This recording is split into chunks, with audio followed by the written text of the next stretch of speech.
Coming up next on Twitch, This Week in Computer Hardware, lifetime warranties are a joke. Dudes, did I fry my CPU? 6 gigabit per second super SSDs, Intel 510 versus the OCZ Vertex 3 Intel Z68 chipset, Virtue hands-on Sandy Bridge home theater PC, and yes, we talk iPad 2 and ask, where are the real CPU specs? All that and more coming up next on Twitch. Netcasts you love. From people you trust. This is Twitch. Bandwidth for Twitch is provided by Cachefly at CACHEFLY.com. This is Twitch, This Week in Computer Hardware, episode 109, recorded March 2nd, 2011. Dudes, did I fry my CPU? This episode of This Week in Computer Hardware is sponsored by MailRoute.info. Businesses of every size use MailRoute. 1 user, 50,000 users, it doesn't matter. MailRoute will protect you from spam and viruses, simplify your life, and make your email usable again. Visit MailRoute.info for more details. Good evening, ladies and gentlemen. Welcome to Twitch, This Week in Computer Hardware. My name is Patrick Norton. Joining me, as always, the man, the myth, the benchmarking, and soon to be probably red as a lobster legend. That's actually a very likely scenario, you know. Use your sunscreen. Wear a hat. Yeah, you can see this nice white, pasty white color that I am today. I'd like to maintain that, believe it or not. I don't tan, I just burn. So, yes. Get the zinc out. Slather yourself. Be shameless about it. Indeed. Nothing less happy than having people cutting parts of your skin away because you had a melanoma. Yeah, that's Remember, a bad kids, idea. brush your teeth. Don't forget to floss. Go to the dentist every 6 months. Trust me, when you're 40, you'll thank me. Yeah. Should we even attempt to avoid talking about the iPad 2 today?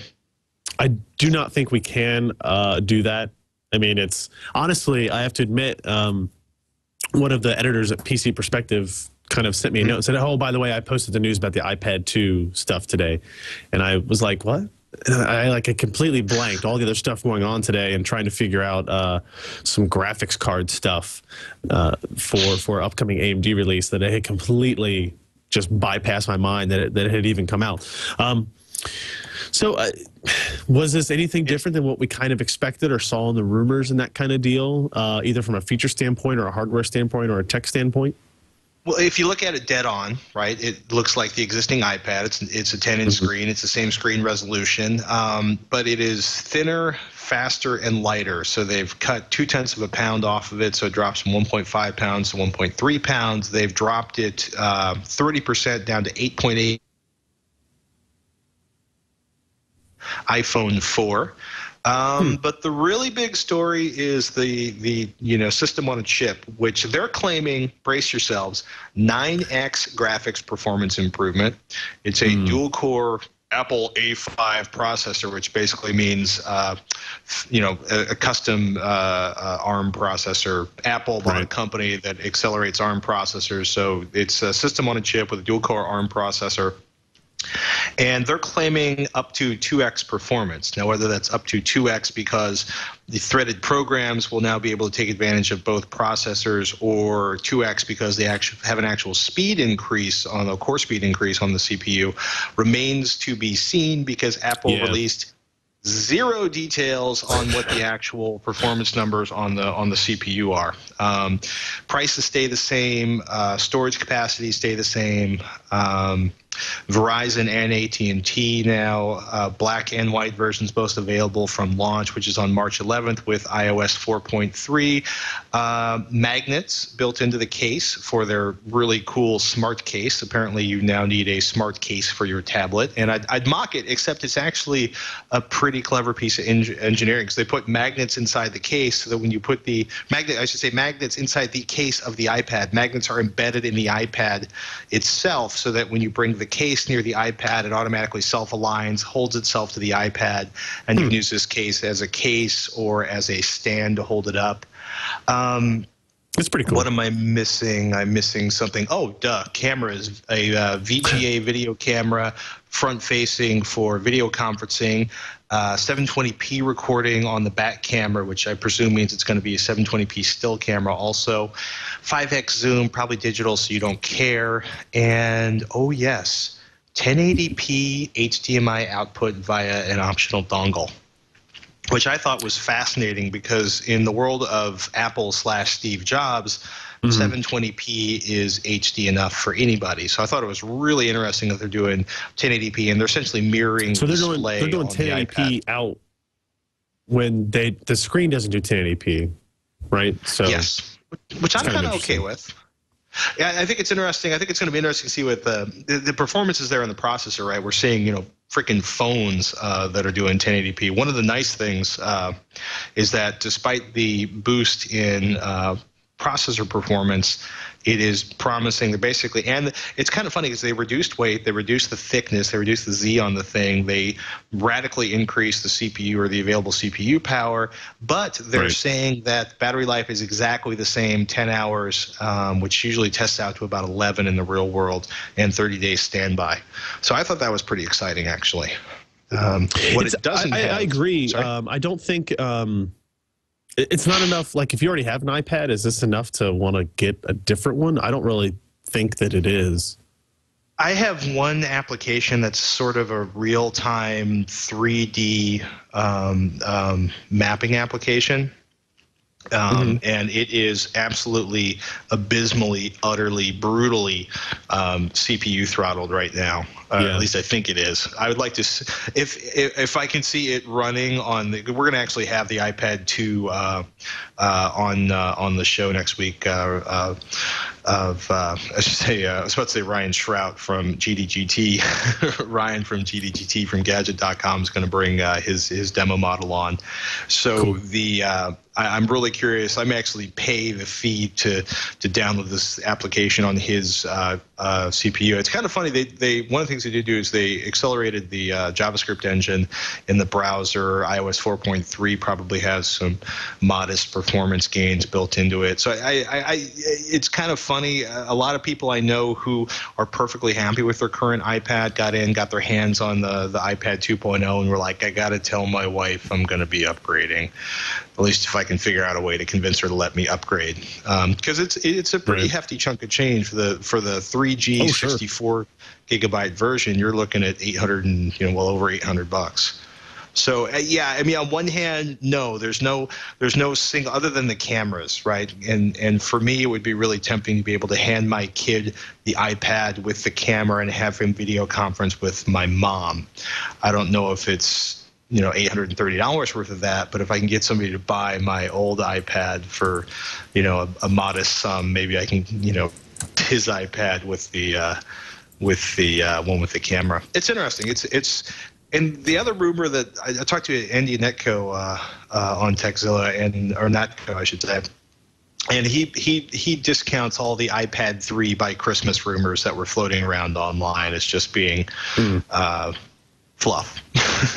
For lack of a other family-friendly term. It seems very much unlike them to do something like that. So, yeah, it would seem foolish at best. And it's interesting. Also, the Zoom. Obviously, I like the idea of the Zoom. It's the Motorola Zoom. iFixit took a look at the Motorola Zoom and gave it a big thumbs up for having an easy-to-open case. It doesn't require any prying or cracking to open. They plan on offering the end user or probably sending it into Motorola, but an upgrade path to a 4G modem if you should want it, although I think that would be brutal on battery life on the already battery life challenged Zoom. We've been playing with one here and like it so far, but yeah, it's going to be really interesting to see. I mean, it's a really, and just full disclosure, Motorola Zoom is a sponsor on Techzilla this week, so feel free to call me a something. But it is everybody I know who's had their hands on it has really enjoyed working hands-on with the interface on the Motorola Zoom, which I do is not not work something. On Techzilla, and I agree with that. So, well, it's funny because you don't really think of Motorola as being what a great interface, but in this case, they really seem to have sat down and designed a really good interface. So. They got honeycomb first, right? I mean, it just that good on them type of deal. So, other and we were interesting things talking that about that at happened this week. CES. We got new SSDs, actually a pair of them. One, we talked about the professional version last week, I guess. And the consumer version of Vertex 3 came out significantly cheaper, very similar performance levels. Also released this week was the Intel Elmcrest, was the code name SSD, now known as the Intel 510 series solid state drive. And what's interesting about this kind of comparison, these are the first, I keep saying this and people always correct me, they're not the first SATA 6 gigabit per second SSDs, but they're the first kind of ones that people were looking forward to. When the Crucial C300 came out, it was kind of met with really mediocre reviews and performance. So this generation is what we were hoping would be what everybody wanted in the first place. So the Intel 510 series, what's interesting about that, it doesn't use an Intel developed controller, right? Alan was a little freaked out. Well, freaked out would be a strong phrase. Alan was shocked. Yes, and the thing is, we had to kind of, like, we've known about that for a little while, but we had to feign like we didn't know until we got the sample, right? Because you know, it's not as big of news to us. But when they told us this, they basically gave us all this information at CES. If they weren't going to use their own controller, we were kind of like, okay, so you're basically giving up any of the potential advantages you had with fast, read. IOs per second, that type of thing. And Intel was always the fastest in IOs per second, and a little bit behind on reads and quite a bit behind on write speeds if you look at sequential results. So we were hoping with the SATA 6 boost, they would be the best at everything. And what they've done is they've used a Marvell controller, the exact same Marvell controller that many other SSD vendors will have access to. Corsair has come out with drives with this already. They showed those at CES. Several other companies are going to come out with Micron controllers on their SSDs. And Intel was kind of like, well, look, we've done a lot of work on the firmware on this. A lot of our own proprietary work went into the firmware. We've customized the firmware, and anybody that knows a lot about SSDs will agree that the firmware of a solid state drive can make as much of an impact as a change in controller can within limits. So it is better than other Micron controller integrations. Or I'm sorry, I keep saying Micron, I mean Marvell. It's a Marvell controller, but it's not as fast as the Vertex 3. Alan, did these side-by-side tests basically within a week of each other and came away much more impressed with how the Vertex 3 or the SandForce 2000 series controller looked and felt in terms of performance, real-world performance while you're using it, as well as, just benchmark numbers compared to what the Marvell is doing. Intel has said that they haven't backed out of the controller market altogether, that they are going to plan to have other SSDs that use their own controllers sometime in the future. So, Alan kind of theorizes that maybe they're just using this Marvell as a stopgap. Maybe they couldn't get theirs up in time. They couldn't get their controller finished in time. So they are, forced to do this to stay competitive in the market, as the swarm of SATA 6G SSDs was no doubt going to be hitting the market with SandForce. ND-Links will be coming out down the road, Marvell controllers, that type of thing. So it's pretty interesting right now. And I think we're finally going to get away from the default answer of what's your favorite SSD. It was always an Intel X25M, and I think that is going to change over to SandForce-based drives now. So, yeah, or going to change at least until later this year if Intel is True. For some reason going to a tick-tock mode, or just having issues developing the new chipset. Yeah, I thought that was Alan basically saying stopgap measure. Anand over at nantech.com not hugely impressed. Both of them pointing out what and it's kind of funny. None of these drives, you can't buy any of these drives online or on shelves anywhere unless it's escaped a pretty awesome search by a lot of people. But it's looking at this point, the OCZ, the Vertex 3 has a bit of a price advantage, maybe $30 cheaper than a comparably sized Intel 510, and depending on which test you're looking at, a performance advantage. Intel's saying ours is going to be better tested, but You know, I'm sure Intel's saying that to everybody in the wake of Sandy Bridge. That also might just be me being catty. Yeah, you know, these are also, you know, $284 for 1,000 unit quantities for 120 gigabyte drive, 250 gigabyte at 584 1,000 unit quantities. So I think it'll be interesting to see where these streets, how fast they drop, right? And if Intel, I would be really leery of the Intel drive at this point, just because I'm just kind of fascinated that it's not using an Intel chipset. It just kind of blew my little brain out. What's the story on the Z68 chipset? So we've kind of known about the Z68 chipset for a while. It's been a pretty poorly kept secret in the world of Intel's product lines. But with the Sandy Bridge delay and all that issue there, it kind of got put to the side for a little while. People weren't as interested in it. But now that we started talking about getting these replacement motherboards and people being able to access Sandy Bridge platforms again, probably in the next week or two, which is really, really fast if you think about it. The Z68's coming up because people are like, well, now do I just want to wait a little bit longer and get a Z68 platform? The Z68 platform, according to a story over at VR Zone, says that it doesn't have this Cougar Point SATA bug at all. It is a B3 revision, and it's already shipping to motherboard manufacturers now. It offers the key features are support for display output, which is something that the P67 chipset does not have today. You have to go to the H67 chipset if you want to use the integrated graphics on the Sandy Bridge CPUs that all of those processors have. And then it also has the Z68 chipset also includes the features of the P67, which are overclocking support, you know, multiplier, bus speed adjustments, all of those kind of like, you know, higher end enthusiast type mainstream enthusiasts options that you want that don't exist on the H67. So the Z68 kind of combines both of those, but it's also apparently going to add support for a feature called SSD caching. And what's interesting about that is the idea would be you connect an SSD and a standard spindle hard drive to your system, to just two separate SATA connections, and then the Intel BIOS will use the SSD as a cache for the main hard drive. So it's kind of creating a hybrid SSD/HDD hard drive storage partition on your system. So you get the potential for noticeable performance improvements without necessarily losing capacity or perceived capacity.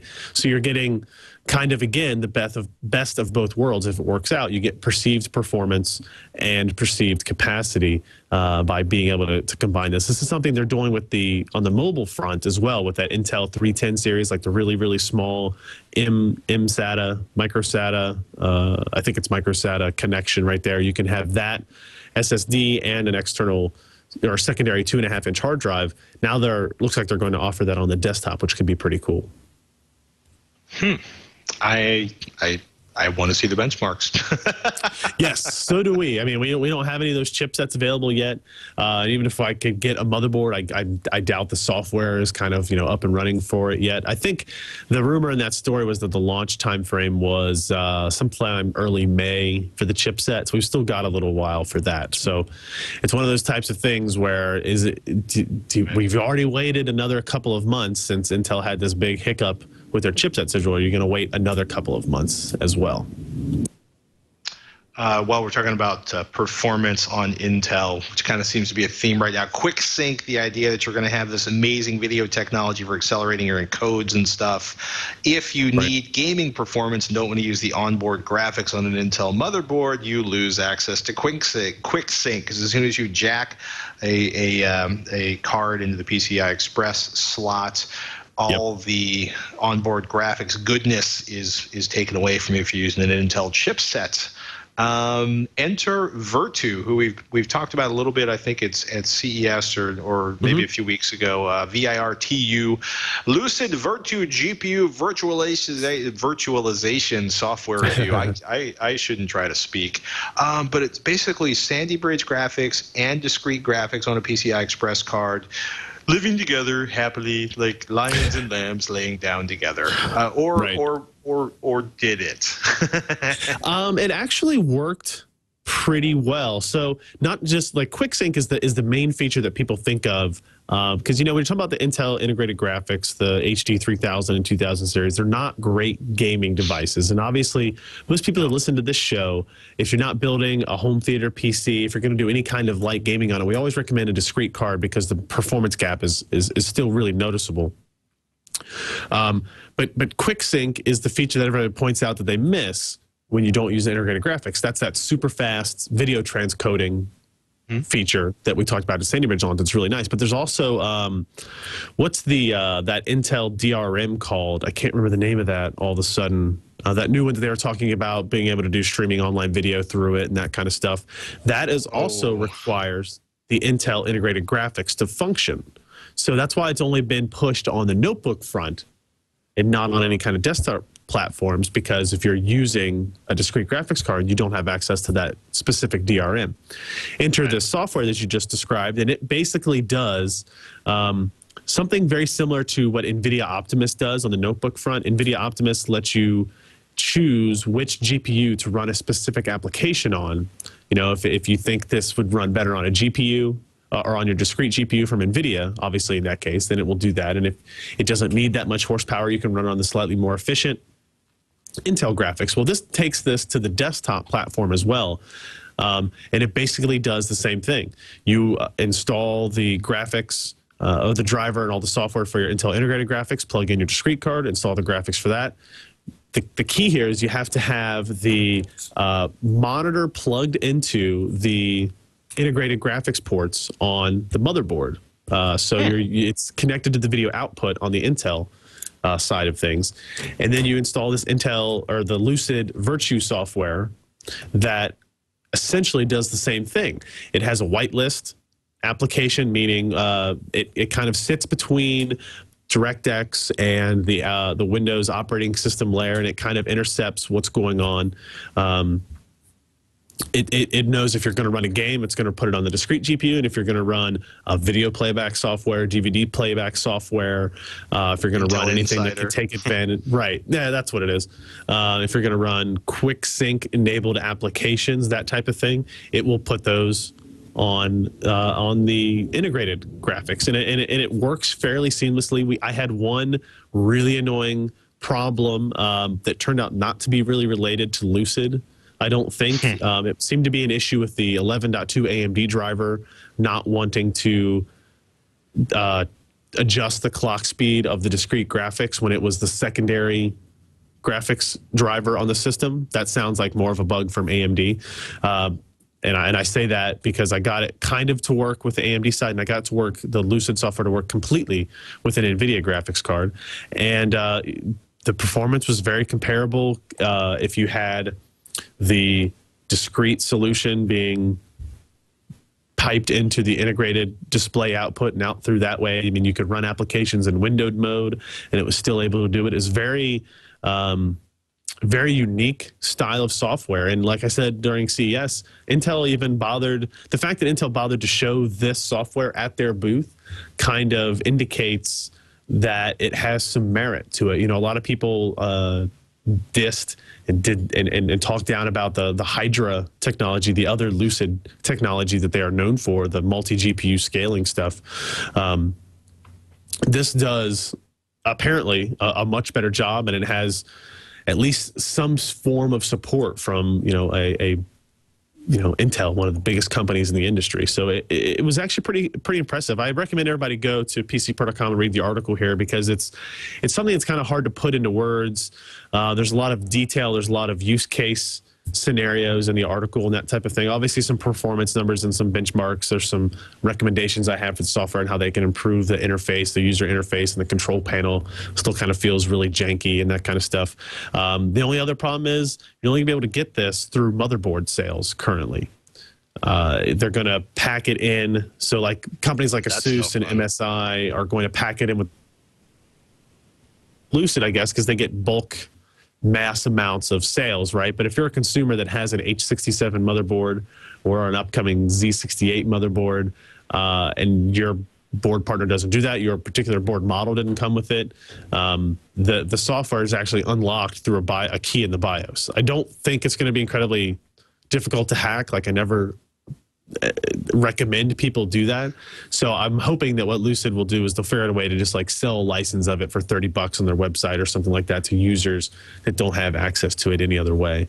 But it's pretty interesting technology, and I think something that once the Z68 platform is really out, because that's the key, you need to have both, you know, kind of like the enthusiast overclocking and tweaking features, coupled with support for display outputs through the integrated graphics in order for this to really catch on, and that won't happen until the Z68 platform is really out there. I wonder how much of it being locked down to new motherboard sales is because motherboard vendors don't want to deal with upgrading the firmware to handle this on older models. Yeah, it just seems like a non-trivial bit of code to implement in the BIOS.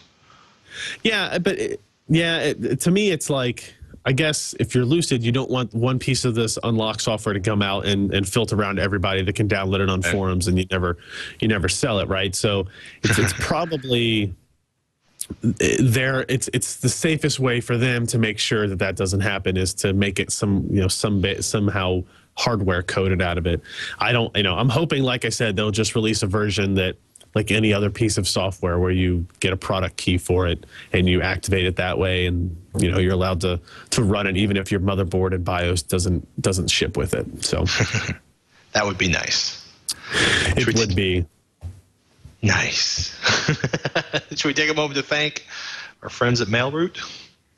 Well, we definitely should. If you are on the lookout for a service to help you prevent spam and viruses filtering through your email, MailRoute is the way to go. Businesses of every size use MailRoute. If you have one user, you've got 50,000 users, it doesn't really matter.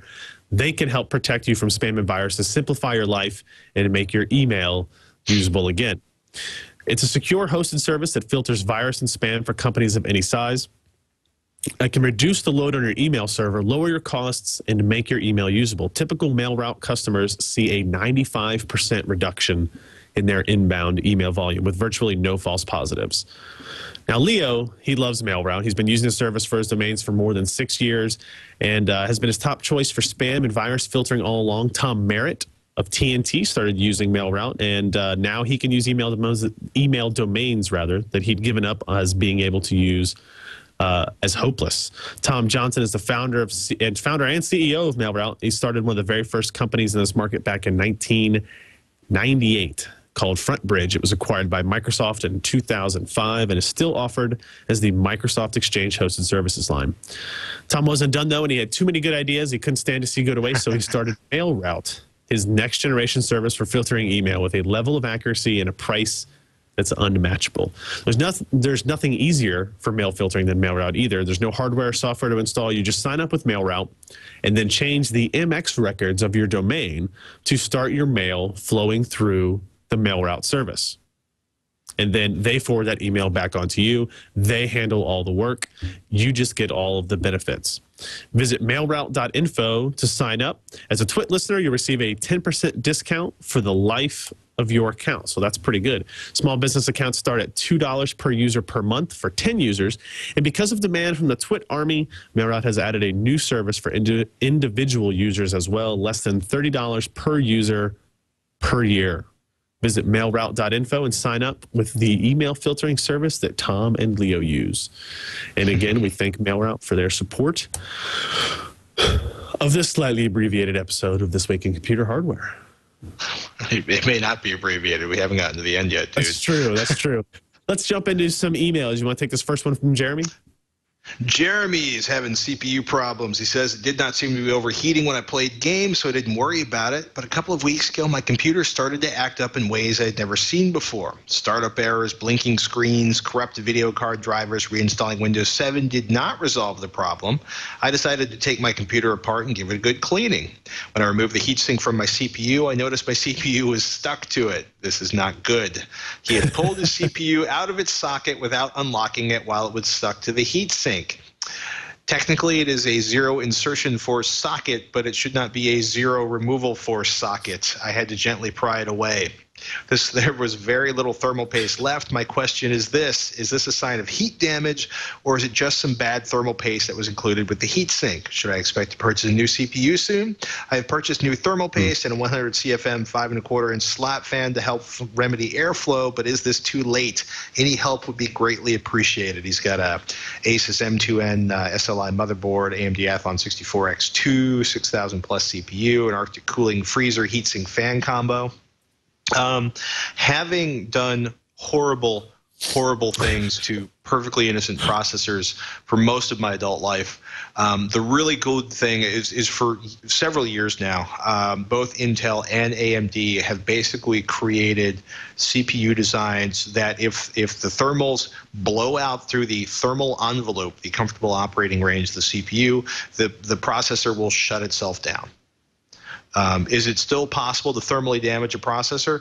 Yes, but it usually requires a blowtorch or some other act of incredible, things have to go desperately wrong. I think what you're seeing is most likely, hopefully, you had improper application of the compound and probably too much compound in between your CPU and your heatsink. Too much compound or compound not applied properly can basically turn the thermal compound into an insulator rather than a conductor of heat, to grossly oversimplify. And that obviously can create problems. Hotter your system gets, and it gets exacerbated if you don't have good airflow in your case, the more likely you are to see a lot of weird stuff happening inside the case. And you can also find that, sort of other things, chipset coolers aren't applied properly, VGA cooler stuff, the fan on your GPU stops working, can create a lot of weird things happening on your screen. I think your first step is to do a little online research, learn the best possible method, which it's Arctic Silver used to have a great series of exactly how to apply, I think it was Arctic Silver, how to apply their compound to various models of CPU. And different CPUs perform better with different applications of thermal compound, because essentially how the chips are arranged under the heatsink varies depending on which model processor from which vendor at which time. But generally speaking, the rule of thumb is clean the heck out of both the heatsink and the CPUs. Basically, the heatsink that you're attaching to the CPU and the piece of metal called the heatsink on the top of the CPU.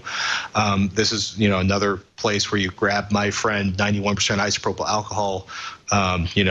Get a pile of paper towels, get the paper towels wet, make sure nobody's burning candles or cigarettes or flaming objects of any type anywhere near you and your alcohol and your paper towels, or you'll go to the hospital, and skin grafts suck.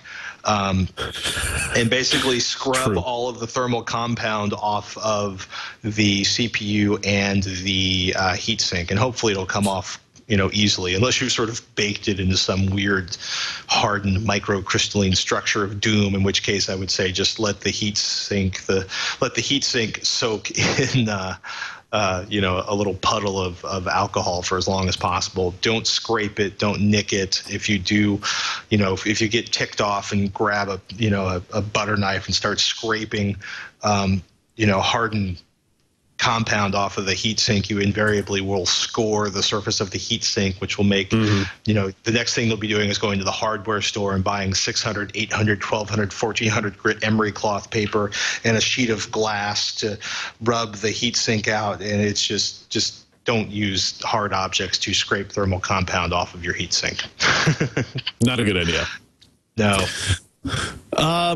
We have an email from Bill about GPU fans. He says, I'm considering buying an MSI GTX 570 OC Twin Frozer 2 for $359 of the EVGA superclocked reference cooler, which also sells for $359. I do like less noise and less heat.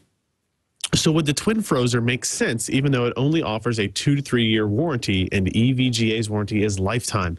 I think you have some experience with Frozer cards, and from what I remember from the podcast, but not definite, do you recommend them over the reference GTX 570 cooler? I just had somebody hand me this graphics card. It is not the 570. This is a GTX 560 using that exact same cooler or something very similar to it. So the debate here is this cooler versus the reference fan.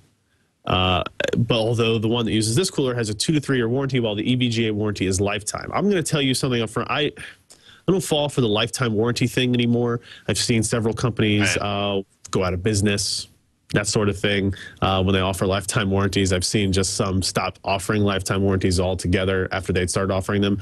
This is something tangible. This is, let's say it's like, do you take cash or do you want to take stock options? I like to take the cash. And in my opinion, this is like taking the cash because this is real world benefit. It's noticeably cooler than the reference designs. On the 560, it was definitely the case. And it is quieter as well. So I have no problem going with these MSI cards. I like them. I like the design. And I think they've done a very good job with those coolers in general. So those two exact options right there, I go for the MSI GTX 570 OC Twin Frozer 2, despite its somewhat silly name. You don't like the Frozer with no valves? Yeah, no, I'm over that. I'm over that part of our culture. So no inner caps for you. Exactly. All right, email. Brian has an email. Several people emailed about the external whip monster. He says, I have an external eSATA box with 5 hard drives, which connects to my Windows home server. Something similar can be done like this to add multiple DVD drives to a single PC.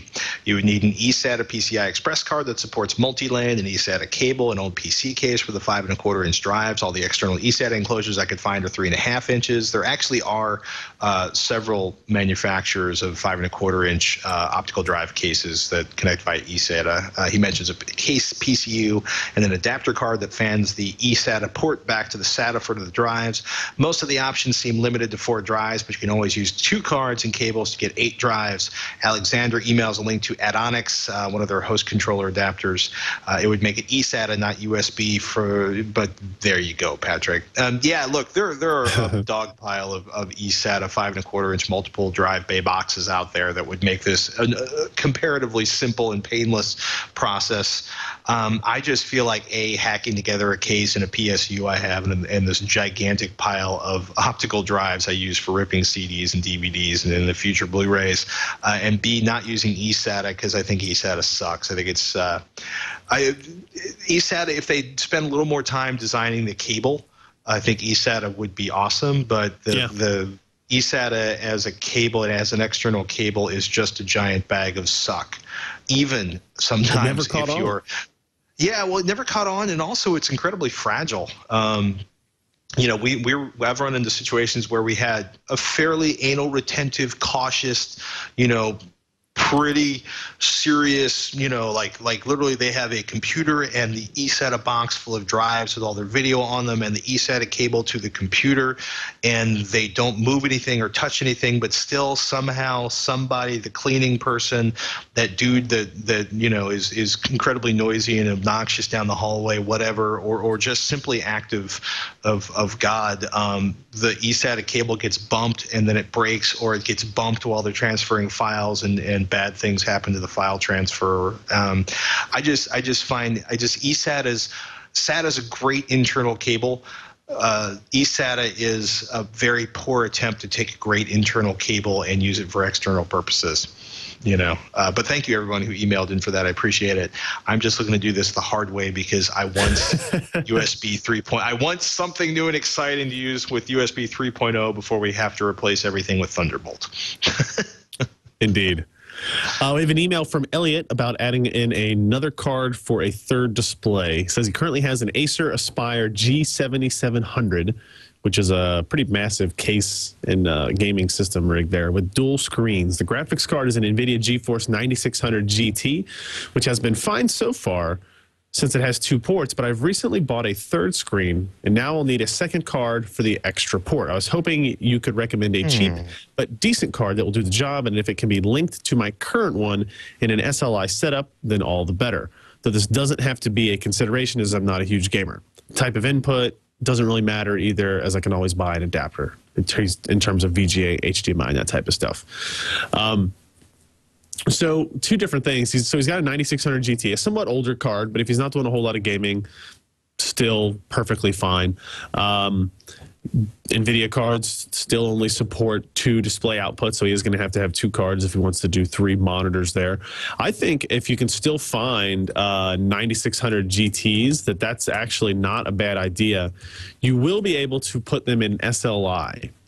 The concern here is if you can find 9600 GTs. I just did a quick search on Newegg and didn't find anything, but you might check eBay and Amazon and those types of places. You can run SLI, but you have to, if you're going to play a game and you want to take advantage of the extra graphics performance, you'll have to go into the control panel when you get ready to game and enable SLI, because when you have SLI, you can only use 1 monitor. So like it can only output to 1 display. At least with this generation of card, I believe that's still the case. Like you can do surround if you had a 200 series, a GTX 200, 300, or 400, or 500 series, I think, graphics cards configuration. Not really a viable option with 9600 GTs. So I think getting a 9600 GT is the best option if you can find them. It might be a little more difficult than that. Your next step is you could get a GTS 450. You can basically get any other graphics card that you can think of that's available out there. It might be a better gaming performer than the 9600 GT as well, so you might even want to make it your primary. But stick with another NVIDIA card, so you don't have to have 2 drivers running. It's just one less thing to complicate it if you're not worried about gaming performance. And yeah, that's what I would do. But other than that, it's pretty simple and straightforward. And I looked up, I think that system and that motherboard definitely has more than 1 PCI Express slot, so he shouldn't have any issues there. Yeah, always err to the side of having more PCI Express slots than you think you need. Yes. Chris has a question about screen resolutions. He says, my 22-inch monitor for my desktop has a native resolution of 1680 by 1050, yet many gaming laptops offer screen upgrades on their 15-inch laptops to have 1920 by 1080 HD resolution. That's 1080p, people. How can this be? Wouldn't that resolution make everything appear super tiny on a screen that size? Well, yeah, if you use the native settings you would use, if you basically leave everything unmodified, it's a high-resolution display, which looks great if you're talking about a Retina display on an iPhone. It looks great if you're talking about 1080p on a big old screen for Blu-ray movies. Right. It looks great if you're talking about video gaming, as long as you've got the GPU to feed the pixels to the video or to the video screen. It's not really the pixel density you need to be worried about. It's the configuration. It's not the number of pixels per square inch. It's what you do with them. And yeah, if you leave all of the native settings on this, you're going to open up a Word document and be like, I need the magnifying glass. I would say hi thee over to lifehacker.com. Because they are awesome and full of win. And check out how do you cope with high-resolution screens, which is one of their classic call-outs of advice from the viewers. Resolution independence didn't really work out the way people thought it would, but there's some really interesting ideas up there. And mostly, you can change your DPI. There's all sorts of settings you can change in how your operating system feeds pixels, or more importantly, feeds the contents of Windows to the screen. That'll make things work a lot better. Mostly, though, gaming notebooks, but the reason people go for high-resolution displays on a gaming notebook is you end up with this unbelievable number of pixels in a small place, and it makes everything look super amazing. Anti-alias stuffed on a 1080p screen. I mean, on one hand, it's stupid to put a 1080p screen in 15 inches. Absolutely utter waste of pixels. On the other hand, it can look really, really good. It can be really, really useful if you're dealing with Photoshop, if you're trying to edit 720p video or 1080p video or large Photoshop files, or doing desktop layout, or dealing with multiple web page layouts. If you have the eyes for it and you take the time to configure the settings on the desktop so you can actually use it. So, just saying. Let's see. Can I say one last thing? Yeah, sure. For people who haven't, right-click on Windows 7 and go to Screen Resolution and scroll down a little bit, and you'll see make text and other items larger and smaller built right in there to the display control panel. So that would be the easiest one. and don't start playing with the magnifier tool unless you actually need the magnifier tool. Yeah. The only time I application or add-on for GoTo My PC, because I'm often connecting to a 30-inch monitor on my 12-inch laptop. Yeah. That, you want to talk about a resolution issue, try doing that, putting a 2560 by 1600 picture on a 12-inch monitor. Doesn't work out well. And scrolling. Yeah, exactly. Well, one more email here from Tim about Sandy Bridge and a home theater PC. Says he has an ASRock 330 HT BD mini ITX system with the Atom 330 and NVIDIA Ion. He uses it for watching HD AVIs and recording TV with Windows 7 Media Center in his lounge room. It does the job, but it's quite sluggish, booting and opening apps, and I want to upgrade. I'm wondering if Sandy Bridge is a good upgrade option and if there are some mini ITX Sandy Bridge systems coming out. Or would it be worth waiting for an AMD offering this year? My goal is ultra-low power consumption, but getting a boost in performance over my lowly Atom. Or would simply putting an SSD in my Atom system be a better upgrade? It's a pretty good question, and it's something that we kind of field a lot here. This actual motherboard that I was showing before is a mini ITX Sandy Bridge based motherboard. This is the ECS H67 H2i. These will be back out in the market, I guess, in a couple of weeks. So as you can see, it's pretty basic CPU slot, 2 DIMM slots, 1 PCI graphics.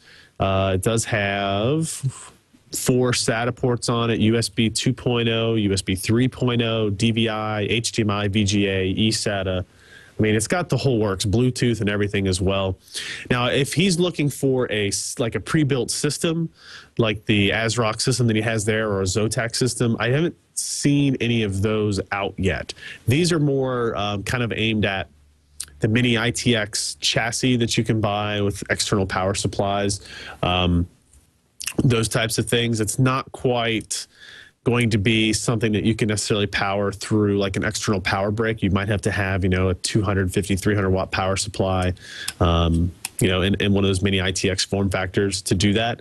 But this will give you the best of both worlds, because you'll get really, really good computing performance, and then the integrated graphics on there is great for home theater PC, and it'll do everything you need to do. It has a PCI Express graphics slot down here as well. If you really want discrete graphics for some reason, you can do that. And because it's a Sandy Bridge processor, it's not, like we have a Fusion motherboard review up at PC Perspective of the MSI E350 AI product, and it has a full-size PCI Express by 16 slot. It's kind of useless to put a discrete graphics card in there because the CPU is so underpowered that would not be the case here. So that's a good option for that as well, if you wanted to build a home theater / gaming PC in a very small area that could be relatively quiet still as well.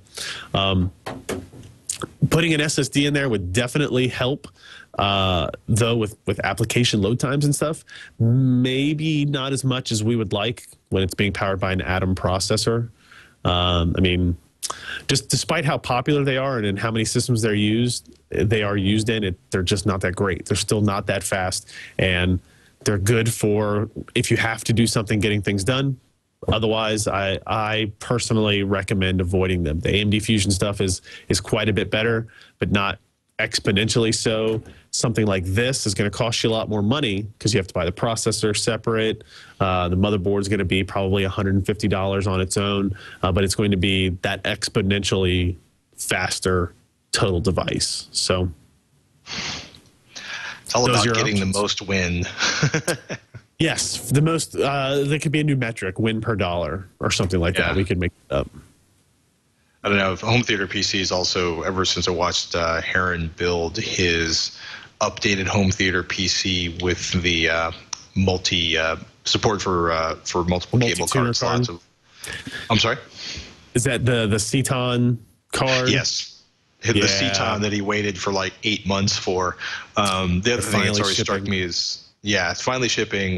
There's lots of win in the Ceton tuner card, but when you're looking at mini ITX ports, you need to start paying attention to how many PCI Express slots are actually available on that. If you want to go for the full gaming / recording a video thing. True. True. Oh my goodness! I think we are out of time. You are headed to Jamaica, hopefully with a large hat. Yes. Lots of sunscreen and large hats. PCPer.com going offline while you are down on the island. No, luckily the internet doesn't work like that. The website will still be up. Other people will be running the show, so maybe they'll take it down. I don't really know. We'll see how, like I said, we'll see how internet connectivity, all that kind of stuff goes. I'm never fully disconnected, despite what my wife would like, but I will be as disconnected as I have been in a while. So, certain high-end GPU being released next week that you'll be missing. Yep. They've already shown pictures of it. The HD 6990. Hopefully, we'll get a software for it, or a driver for it, and somebody here will be able to test it. No promises, I guess, but we'll see. What else? Anything interesting coming up on Techzilla? We got hands-on with or we should, by the time this posts the next episode of Techzilla, we should be hands-on with the iPad 2, which I'm looking forward to, getting my grubby little paws on that thing and seeing how the new dual-core processor feels. And that would be the big one that I think is coming up. We've done HD Nation was really interesting this week because we had a broadcast engineer correct Robert about where a flaw is introduced in between sort of master control at insert name of cable network that shall remain nameless here and the places the error can be introduced in. It's kind of interesting when you start learning about from the inside perspective on this guy's basically saying that dude's local cable company took my beautiful HD signal and improperly down-resed it to SD and basically created some errors in the channel. But it's we live for the HD on HD Nation. I'm just saying. Nice. Oh, and gosh, there's something else coming up, but apparently I can't remember what it is. So Twitch at twit.tv is the email. We love your questions, your suggestions, your ideas, your thoughts. Keep sending them into us. And I got to say, that's it. Ryan's off to Jamaica. I'm off to probably write show notes for Techzilla. I'm Patrick Norton.